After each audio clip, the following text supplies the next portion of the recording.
കള്ളാടി മണ്ണിടിച്ചിൽ മണ്ണ് നീക്കാൻ വിദഗ്ധ സമിതിയെ നിയോഗിച്ചിരിക്കുകയാണ് ഇപ്പോൾ സർക്കാർ.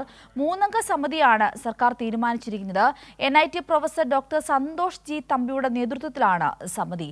ഈ വാർത്തയുടെ വിവരങ്ങളിലേക്ക് കൂടി നമുക്ക് പോവേണ്ടതായിട്ടുണ്ട്. ഷീജ തയ്യാറായിട്ടുണ്ടെന്നാണ് ഞാൻ കരുതുന്നത്. ഷീജയിലേക്ക് പോകാം. Sheeja, good morning. എന്തായാലും ഇപ്പോൾ ഇതാ സർക്കാർ തലത്തിൽ ഒരു അന്വേഷണ മണ്ണ് നീക്കാൻ വേണ്ടിയുള്ള ഒരു സമിതിയെ നിയോഗിച്ചിരിക്കുകയാണ്. നോക്കൂ, ഇപ്പോൾ PB ജോഷിനോട് സംസാരിച്ചപ്പോൾ മനസ്സിലാകുന്ന ഒരു കാര്യം, ഇതിന്റെ തുടക്കം മുതൽ തന്നെ ഒരു പാളിച്ച, ഒരു കൃത്യമായ മേൽനോട്ടം ഉണ്ടാവാതിരുന്നു. ഈ രക്ഷാപ്രവർത്തനത്തിൽ നമുക്കത് കാണുവാൻ സാധിക്കുന്നുണ്ട്. ഇപ്പോൾ ഏറ്റവും അവസാനമാണ് ഇങ്ങനെ ഒരു സമിതിയൊക്കെ നിയോഗിക്കുന്നത്. സമിതിയുടെ പ്രവർത്തനങ്ങൾ ഏത് തരത്തിലാണ് പോകുന്നത്? എന്തൊക്കെയാണ് വിവരങ്ങൾ? Good morning Sindhuri. ഏതായാലും ഈ വയനാടുമായി ബന്ധപ്പെട്ടുകൊണ്ട് ഈ തുരങ്കപാതയ്ക്ക് സമീപത്തുണ്ടായ ആ മണ്ണ് നീക്കം ചെയ്യുന്നതുമായി ബന്ധപ്പെട്ടുള്ള കാര്യങ്ങൾ പരിശോധിക്കാനാണ് ഇപ്പോൾ ഒരു വിദഗ്ധ സമിതിയെ സർക്കാർ തീരുമാനിച്ചിരിക്കുന്നത്. അതാണ് ഇപ്പോൾ സിന്ധൂരി സൂചിപ്പിച്ചതുപോലെ തന്നെ NITയുടെ പ്രൊഫസറായിട്ടുള്ള ഡോക്ടർ സന്തോഷ് ജി തമ്പിയുടെ നേതൃത്വത്തിലുള്ള 3 അംഗ വിദഗ്ധ സമിതിയെയാണ് ഇതിനുവേണ്ടി തീരുമാനിച്ചിരിക്കുന്നത്. പക്ഷേ ഇതിൽ നമ്മൾ കാണേണ്ട ഒരു കാര്യം എന്ന് പറയുന്നത്, അവിടെ ഒരു വിദഗ്ധ സമിതി നിലവിൽ ഉണ്ടായിരുന്നു. ആ വിദഗ്ധ സമിതിയുടെ റിപ്പോർട്ട് പോലും അവഗണിച്ചു എന്നുള്ളതാണ് ഈ ഒരു ദുരന്തം, അതിൻ്റെ ആഘാതം വർദ്ധിപ്പിച്ചിരിക്കുന്നത് എന്നുള്ള കാര്യം തന്നെയാണ് എടുത്തു പറയേണ്ടത്. കാരണം സ്വാഭാവികമായും ഈ കാലവർഷത്തിൻ്റെ സമയത്ത് മഴയ്ക്കുള്ള സാധ്യതയുണ്ട്. മഴ മുന്നിൽ കണ്ടുകൊണ്ട് തന്നെ അവിടെ നിന്നും മണ്ണ് നീക്കം ചെയ്യുന്നതിനും അതോടൊപ്പം തന്നെ വെള്ളം കുത്തൊഴുകി വരാനുള്ളൊരു സാധ്യതയുണ്ട്. അപ്പോൾ വെള്ളം അവിടെ നിന്നും നീക്കം ചെയ്യുന്നതിന് വേണ്ടിയിട്ടുള്ള പ്രത്യേക സംവിധാനം ഒരുക്കണം എന്നതടക്കമുള്ള കാര്യങ്ങൾ ആ വിദഗ്ധ സമിതി സർക്കാരിനോട് ആവശ്യപ്പെടുകയും ചെയ്തിട്ടുണ്ടായിരുന്നു. പക്ഷേ അതിലൊന്നും ഒരു തരത്തിലുള്ള തുടർ നടപടിയും സർക്കാരിന്റെ ഭാഗത്ത് നിന്നും സ്വീകരിച്ചിട്ടില്ല എന്നുള്ളതാണ് ഈ ദുരന്തത്തിലൂടെ നമുക്ക് വ്യക്തമാകുന്നത്. പക്ഷേ അതിന്റെ പഴി മുഴുവൻ കരാറുകാർക്ക് മുകളിലേക്ക് ഇടുന്നതിന് വേണ്ടിയുള്ളൊരു നീക്കം, അതാണ് സംസ്ഥാന സർക്കാരിന്റെ ഭാഗത്ത് നിന്നും ഉണ്ടായത്. അതാണ് തുടക്കം മുതൽ മുഖ്യമന്ത്രിയാണെങ്കിലും മറ്റു മന്ത്രിമാരാണെങ്കിലും ഇതിൽ സ്വീകരിച്ച നിലപാടിൽ നിന്നും വ്യക്തമാകുന്നത്. കാരണം അവിടെ മണ്ണ് നീക്കം ചെയ്തിട്ടില്ലെങ്കിൽ ആ നീക്കം ചെയ്യാത്തതിന്റെ ഉത്തരവാദിത്വം സർക്കാരിനാണ്. പക്ഷെ ആ പഴി കേൾക്കുന്നതിൽ നിന്നും രക്ഷപ്പെടുന്നതിന്റെ ഭാഗമായാണ് കരാറുകാർ അത് നീക്കം ചെയ്തില്ല എന്ന് പറയുന്നത്. കരാറുകാർ അത് നീക്കം ചെയ്തോ ഇല്ലയോ എന്ന് ഉറപ്പാക്കേണ്ടവർ ആരാണ് എന്നുള്ളതാണ് ഉയരുന്ന ചോദ്യം. അത് സ്വാഭാവികമായും സർക്കാർ തന്നെയാണ്.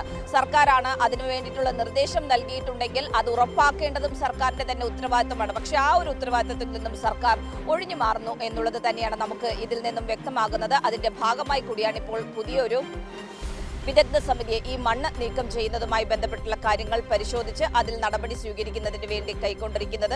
ഏതായാലും ഈ വിദഗ്ധ സമിതി ഇന്ന് തന്നെ യോഗം ചേർന്ന് അതിലുള്ള തുടർ നടപടികളിലേക്ക് കടക്കും എന്ന് തന്നെയാണ് മനസ്സിലാക്കുന്നത്. കാരണം അവിടെ നിന്നും എത്രയും വേഗത്തിൽ മണ്ണ് നീക്കം ചെയ്യേണ്ടതാണ്. അല്ലെങ്കിൽ അത് അപകട ഭീഷണിയായി അവിടെ നിലനിൽക്കുന്ന ഒരു സാഹചര്യമാണ്. അപ്പോൾ അതിൽ ഏത് രീതിയിലുള്ള അടിയന്തര നടപടി സ്വീകരിക്കണം എന്നത് തന്നെയായിരിക്കും പ്രധാനമായും ഈ വിദഗ്ധ സമിതി പരിശോധിക്കുക. വിദഗ്ധ സമിതിയുടെ നിർദ്ദേശത്തിന്റെ അടിസ്ഥാനത്തിൽ തന്നെയായിരിക്കും സംസ്ഥാന സർക്കാർ നടപടി സ്വീകരിക്കുക. സിന്ധൂരി.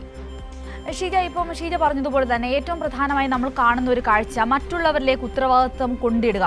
ഇന്നിപ്പോൾ ഹൈക്കോടതിയിൽ ഇന്നലെ സർക്കാർ സമർപ്പിച്ച റിപ്പോർട്ടിലും ഇത് തന്നെയാണ് കാണുന്നത്. തങ്ങളല്ല, കഴിഞ്ഞ ദിവസം VD സതീശൻ നടത്തിയ വാർത്താ സമ്മേളനത്തിൽ നമ്മളത് കാണും. ഞങ്ങൾ എന്ത് ചെയ്യാനായി എന്ന് ചോദിച്ച് ഒരു ഉത്തരവാദിത്വം ഏറ്റെടുക്കാതെ ഇന്ന് സ്വന്തം തല സംരക്ഷിക്കാൻ വേണ്ടിയിട്ട് മാത്രം പ്രതികരിക്കുന്ന ഒരു രീതി കാണാറുണ്ട്. ഈ വയനാട് ഈ ടൗൺഷിപ്പിലെ കാര്യങ്ങളിലാണെങ്കിലും ഈ മറ്റു കാര്യങ്ങളിലാണെങ്കിലും കഴിഞ്ഞ സർക്കാർ വളരെ കൃത്യമായ ഒരു ഉദ്യോഗസ്ഥ വൃത്തത്തെ അതിനു വേണ്ടിയിട്ട് നിയോഗിച്ചിട്ടുണ്ടായിരുന്നു. വളരെ സജീവമായ ഇടപെടൽ നടക്കുന്നുണ്ടായിരുന്നു, കൂടിയാലോചനകൾ നടക്കുന്നുണ്ടായിരുന്നു, മേൽനോട്ടം നടക്കുന്നുണ്ടായിരുന്നു.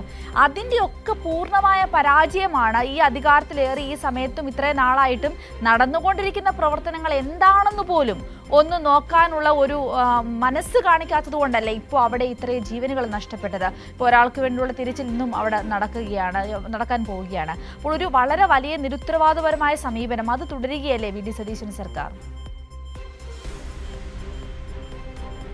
തീർച്ചയായും സിന്ധൂരി, സർക്കാരിന്റെ ഭാഗത്തു നിന്നും വലിയ വീഴ്ച തന്നെയാണ് ഈ വിഷയത്തിൽ ഉണ്ടായിട്ടുള്ളത്. പക്ഷേ അത് മറച്ചുവെക്കുന്നതിന് വേണ്ടിയിട്ടുള്ള നടപടികളാണ് ആദ്യം മുതൽ തന്നെ ഈ ദുരന്തം ഉണ്ടായി എന്നുള്ള വാർത്ത വന്നതിന് തൊട്ടു പിന്നാലെ മുതൽ സർക്കാർ സംവിധാനങ്ങൾ സ്വീകരിക്കുന്നത് എന്നുള്ളതാണ് എടുത്തു പറയേണ്ടത്. കാരണം ഈ രീതിയിൽ കഴിഞ്ഞ മാസം 25-ാം തീയതി PWD അടക്കം യോഗം ചേർന്ന് ഈ മണ്ണ് നീക്കം ചെയ്യണമെന്ന് നിർദ്ദേശം നൽകിയിട്ടുണ്ട്. സംസ്ഥാന ദുരന്ത നിവാരണ അതോറിറ്റി ആവശ്യപ്പെട്ടിട്ടുണ്ട്. അപ്പോൾ ആ മണ്ണ് നീക്കം ചെയ്തില്ല എങ്കിൽ അവിടെ ഒരു അപകട സാധ്യതയുണ്ട് എന്നുള്ളത് തിരിച്ചറിഞ്ഞ് ആ മണ്ണ് നീക്കം ചെയ്തു എന്ന് ഉറപ്പാക്കേണ്ടതുണ്ട്. പക്ഷേ അതിനുള്ള ഒരു തരത്തിലുള്ള ഇടപെടലും സംസ്ഥാന സർക്കാരിന്റെ ഭാഗത്ത് നിന്നും ഉണ്ടായില്ല. മറിച്ച് ഈ മണ്ണ് നീക്കം ചെയ്യാൻ നിർദ്ദേശം നൽകിയിട്ടുണ്ട് സർക്കാർ എന്നുള്ളതിൽ ആ ഒരു പോയിന്റിൽ വാദിച്ചുകൊണ്ടാണ് മുന്നോട്ട് പോകുന്നത്. അപ്പോൾ ഇനി അത് കരാറുകാർ ചെയ്തില്ല, അപ്പോൾ കരാറുകാരുടെ പുറത്തേക്ക് അത് ഇടുക എന്നുള്ളതാണ്. അതാണ് കഴിഞ്ഞ ദിവസം ഹൈക്കോടതിയിലും സർക്കാർ സ്വീകരിച്ച സ്റ്റാൻഡിൽ നിന്നും വ്യക്തമാകുന്നത്.